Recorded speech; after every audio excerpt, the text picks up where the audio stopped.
Olá, tudo bem? Estamos começando mais um programa em Off TV. O entrevistado de hoje é o presidente dos Pastores Batistas do Espírito Santo, Manu Metsabarba. Ele está aqui conosco. Pastor, uma boa tarde. Boa tarde, Leandro. Tudo bem? Muito obrigado aí pela oportunidade e pelo privilégio de bater esse papo com você e trazer mais informações e conteúdo aí para o pessoal. Muito obrigado. É um prazer e um privilégio estar com você nessa tarde. Ok, o prazer é todo meu. Pastor, nesse momento, mais de um ano já que nós estamos vivendo a pandemia do novo coronavírus, vários setores foram impactados, tiveram suas atividades alteradas para poder se adaptar ao combate ao vírus. Eu queria saber como que foi o impacto na vida das igrejas batistas. Você, como presidente dos pastores, pode nos falar. Teve algum prejuízo no atendimento aos fiéis? Os fiéis, de repente, deixaram de ir à igreja? O que está acontecendo hoje? Leandro, esse impacto foi, de fato, em todas as igrejas, em todas as organizações religiosas, de qualquer viés ou matriz religiosa, eu penso que sofreram esse impacto por conta do distanciamento social. Toda religião, ela tem como uma de suas características o encontro, o convívio, o relacionamento, o ajuntamento, seja qual matriz religiosa for, e principalmente no cristianismo, principalmente para os cristãos, o ajuntamento é algo muito importante. Então, o primeiro impacto que nós sofremos como igreja foi a necessidade do afastamento. Há um ano atrás, no início da pandemia, estávamos todos muito assustados e, logo no início, tomamos, então, a decisão, a grande maioria das igrejas tomaram, então, a decisão de fechar os seus templos, os seus locais de culto, para que o distanciamento social tivesse uma eficiência maior. Então, era o início da pandemia, estávamos todos muito perdidos, algo novo para todos nós, e foi, de fato, assim, um impacto muito grande, muito negativo no início. Mas, logo depois, a igreja se deu conta que tinha uma grande e poderosa ferramenta nas mãos, que é exatamente essa ferramenta que nós estamos usando agora para fazer esse bate-papo, essa entrevista, que é o celular com as redes sociais, com as mídias sociais, com os aplicativos que nos aproximam virtualmente, ainda que estejamos distantes física e geograficamente. Então, num primeiro momento, o impacto foi muito grande, mas num segundo momento, foi assim um impacto positivo, porque as igrejas começaram a se abrir para o uso das ferramentas virtuais. E, nesse sentido, a pandemia foi bom para a igreja e para o avanço do evangelho e do conhecimento bíblico, porque os pastores, as igrejas, a liderança começou, então, a aprender mais, a se abrir mais para essa possibilidade de usar as ferramentas virtuais para continuar exercendo sua fé, sua religião, e os seus relacionamentos. Então, num primeiro momento foi um impacto negativo, depois o impacto passou a ser positivo. Só tem uma faixa etária da igreja, que são dos mais idosos, que eles tiveram um pouco mais de dificuldade, demoraram um pouco mais a se ambientar com as ferramentas. Mas até eles, até mesmo os idosos, ultimamente, estão no YouTube, estão no Facebook, estão no WhatsApp. Eu, como pastor na Igreja Batista Guaranhuns, aqui em Vila Velha, eu recebo muitos áudios, muitos textos, muita mensagem dos idosos aqui da igreja.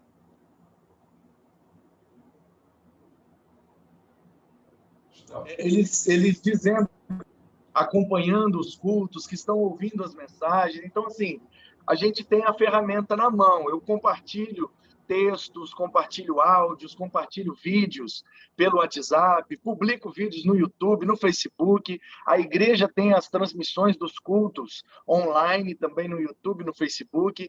Então, os idosos agora eles estão bem ambientados. Inclusive, o grupo dos idosos no WhatsApp, aqui na nossa realidade, ele é mais movimentado do que o grupo da juventude. Eles aderiram mesmo, né? Eles passam a usar e eles veem que é interessante, que é legal e que está sendo bom para eles. Então, assim, mas é difícil, principalmente essa faixa etária mais idosa. Eles fazem parte de uma cultura e de uma sociedade que o ato de ir à igreja era muito importante para eles. Então, quando eles perdem essa ida ao templo, que acaba sendo uma mudança de hábito, né? Acaba sendo uma mudança de hábito até se readaptar. É uma cultura, exatamente. Faz parte, inclusive, da teologia deles. Eles aprenderam assim. Ir à igreja é ir lá naquele prédio, ir lá naquele templo, ir lá naquele lugar. Então, quando você tira a ida ao lugar, eles sofrem muito, e sofrem mais do que as novas gerações que já compreendem o relacionamento de maneira mais fluida. A nova geração já não precisa estar junta no mesmo lugar para se sentir junto. Eles jogam online, eles jogam cada um na sua casa, né? Eles já têm essa dinâmica de um relacionamento mais fluido e mais distante, mais virtual. Então, num primeiro momento, assim, eu senti que esse foi o grande impacto. Foi para os mais idosos, para aquele pessoal que sentia a necessidade de estar no templo, no lugar de culto, e tirar isso deles foi muito ruim para eles. Então, assim, eu penso que essa é a faixa etária que mais está sofrendo com a pandemia por conta dessa característica. E para os pastores, da mesma forma. Os pastores mais jovens, os pastores mais novos, que dominam mais as ferramentas e a tecnologia, eles sofreram menos, porque eles rapidamente se ambientaram, se reciclaram, se reinventaram e começaram a pastorear através da virtualidade. Os pastores mais idosos, da mesma forma que os membros mais idosos das igrejas sofreram mais, os pastores mais idosos também sofreram mais, porque eles tiveram que reaprender a pastorear através das ferramentas virtuais. Então, muitos têm um bloqueio com essas ferramentas, muitos têm uma dificuldade mesmo, falta de traquejo. Então, foi mais difícil e está sendo mais difícil para essa faixa etária. Mas, no restante, a igreja tem se adaptado bem, tem se saído muito bem, a igreja continua fazendo o seu trabalho, alcançando as pessoas, fazendo a ação social, socorrendo, ajudando, agora com outras ferramentas e de outras maneiras. Então, o grande lance dessa pandemia é que os pastores e as igrejas tiveram que se reinventar para continuar sendo relevante nesse novo tempo. Pastor, o Brasil, não só o Espírito Santo, como todo o Brasil, está vivendo o pior momento, né, da pandemia, né? Todo dia a gente ouve aí que os hospitais não tem mais leitos de UTI, de enfermaria, de repente tem pessoas morrendo nos corredores dos hospitais, né, por falta de vagas de leitos. A igreja, além do papel religioso, né, que lhe cabe, ela também tem um papel social muito importante, principalmente na propagação de informações, né? Eu queria saber se, na Igreja Batista, vocês também utilizam, né, da palavra para informar da gravidade do coronavírus, né, de levar informação a respeito das prevenções. Então, Leandro, tem uma situação que tem acontecido, que tem, inclusive, me entristecido muito, que é a politização na hora da conversa sobre a pandemia. Então, assim, a politização e a polarização dessa política está dificultando demais o nosso trabalho, porque se você vai orientar o povo para tomar cuidado e precaução por conta da pandemia, você pode ser taxado de um lado da política. Se você estimula o povo a continuar indo aos cultos e não ter medo, etc., você pode ser taxado de um outro lado da polarização. Então, realmente está muito difícil para nós principalmente nós, que na nossa denominação batista, temos um dos nossos princípios, que é a separação da igreja e do Estado. Então, um dos nossos princípios da denominação batista é a separação da igreja com o Estado.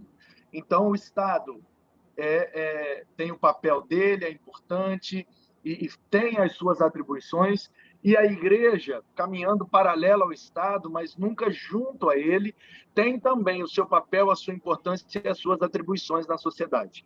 O problema é que, ultimamente, e você como jornalista sabe melhor do que eu, essas duas coisas estão cada vez mais juntas e elas estão até meio que se confundindo às vezes.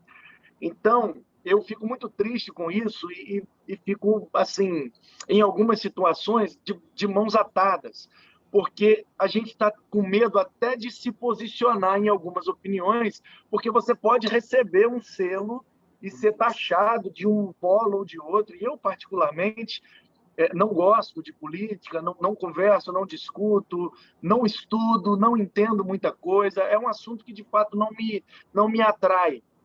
Não vejo nada de errado nisso, mas é uma questão pessoal. Eu não me sinto atraído, eu não sei muita coisa, então daquilo que eu não entendo eu prefiro nem falar, para não correr o risco de não falar corretamente. Então, assim, a gente tenta, sabe, a gente tenta instruir o povo, orientar o povo, e o grande desafio não é nem a orientação, é você sair ileso nesse processo por questão da polarização política. Então, eu fico pisando em ovos quando se trata desse assunto, para não correr o risco de ser taxado de um polo ou de outro. Então, acho que esse é o grande desafio que os pastores estão sofrendo. E é uma situação delicada, assim, porque, inclusive agora, nós estamos falando, na verdade, né, de doença, né, um vírus que está matando, né, milhares de pessoas, e, ao mesmo tempo, a gente tem que ficar preocupado também com essa questão política que você está falando, né, a questão da polarização. Eu queria saber, assim, como que a Igreja Batista está vendo a questão do vírus, a ameaça do vírus, né, sem uma roupagem política. Sim. Então, um dos princípios da nossa denominação, nós temos 6 princípios. Além da separação da Igreja do Estado, tem um outro princípio que é a autonomia da Igreja local. Então, a denominação batista, ela é democrática. É um outro princípio. O pastor não manda na Igreja Batista, o presidente dos pastores não manda nos pastores e o presidente da convenção não manda nas igrejas. Basicamente, para você entender, a convenção batista é o arrolamento das igrejas e a ordem dos pastores batistas é o arrolamento dos pastores. Então, nós temos o presidente da convenção, que ele preside as igrejas, e o presidente da ordem, que preside os pastores. Eu sou presidente dos pastores, mas ainda assim, como presidente dos pastores, eu não tenho autonomia para ser taxativo com eles, para dar, sabe, decretar que todos os pastores não vão abrir a igreja. Nem o presidente da convenção tem poder para decretar que todas as igrejas vão fechar, por causa desse princípio, a autonomia da igreja local. Como que nós entendemos? Que cada comunidade, dentro da sua realidade, é douta o suficiente para se reunir, ou pelo menos a sua liderança se reunir e tomarem a decisão de maneira autônoma naquela realidade.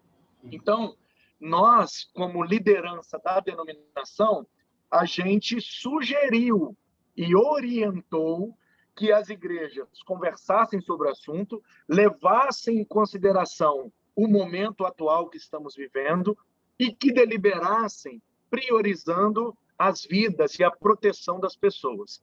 Mais do que isso, a gente fica impedido de fazer, porque é democrático e é autônomo na igreja local. Então, cada igreja reuniu a sua liderança e deliberou para a sua localidade. Algumas igrejas fecharam, estão funcionando só online, outras igrejas estão funcionando online e presencial, claro, guardando o protocolo, com número bem reduzido, distanciamento, álcool, máscara, temperatura e etc.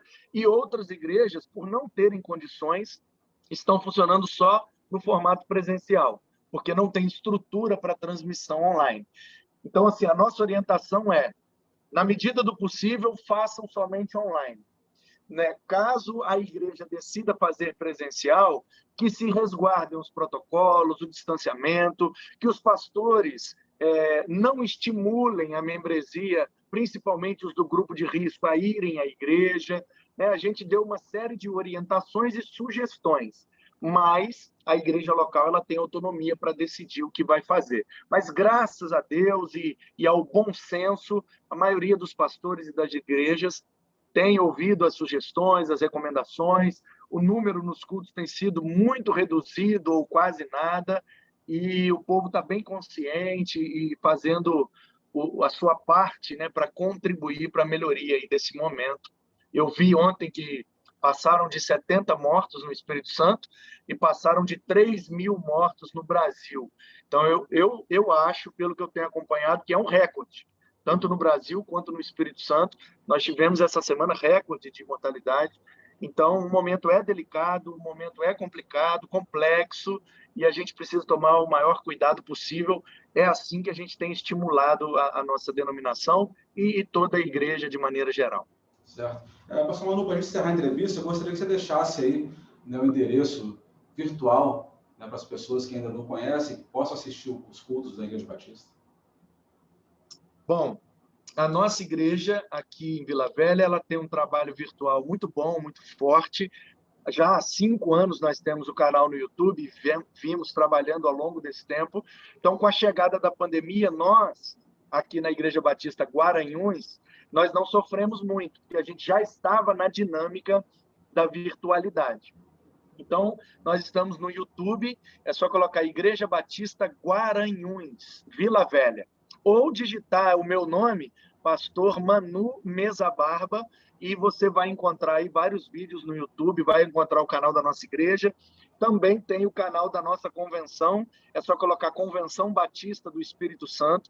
Tem também uma série de materiais e conteúdos para ajudar, para abençoar, para informar aí o pessoal.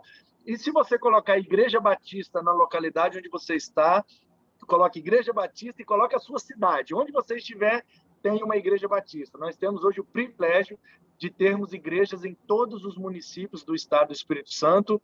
E então, independente da cidade que a pessoa esteja, ao longo aí de todo o Brasil, a gente tem muitas igrejas, são quase 15.000 igrejas batistas em todo o Brasil e cerca de 800 igrejas no estado do Espírito Santo. Então, os batistas são bem abertos com relação ao uso da tecnologia, da internet, né? É uma denominação bem equilibrada, não tem muitos exageros nem para um lado nem para o outro, é uma denominação centenária, né? Estamos há mais de 100 anos no Brasil e há centenas de anos no mundo. Então, assim, a gente tem essa característica do equilíbrio, da neutralidade em alguns assuntos, evitamos os debates, evitamos os posicionamentos mais calorosos e mais contundentes. A nossa pegada mesmo é ajudar as pessoas, é fazer a obra de Deus, fazer ação social, essa é uma marca muito forte dos batistas, e também educar o povo, Colégio Batista, Faculdade Batista e ação do nosso povo, e a gente continua dessa forma. O nosso objetivo é sempre ajudar e fugir dos problemas para que a nossa sociedade esteja cada vez mais saudável, uma vez que a OMS, a Organização Mundial de Saúde, reconhece que a espiritualidade é parte integrante do ser humano e deve também estar tão saudável quanto o corpo e quanto as emoções humanas. Então, a Organização Mundial de Saúde tem percebido que o ser humano ele não é só um corpo, ele não é só uma mente, ele não é só um coração e ele também não é só um espírito. Ele é tudo isso junto e tudo isso precisa estar saudável e equilibrado para que a sociedade e as famílias estejam também saudáveis e equilibradas. O nosso papel é esse, contribuir para melhorar a espiritualidade das pessoas. Então, estamos aí de portas abertas e sempre pronto para ajudar.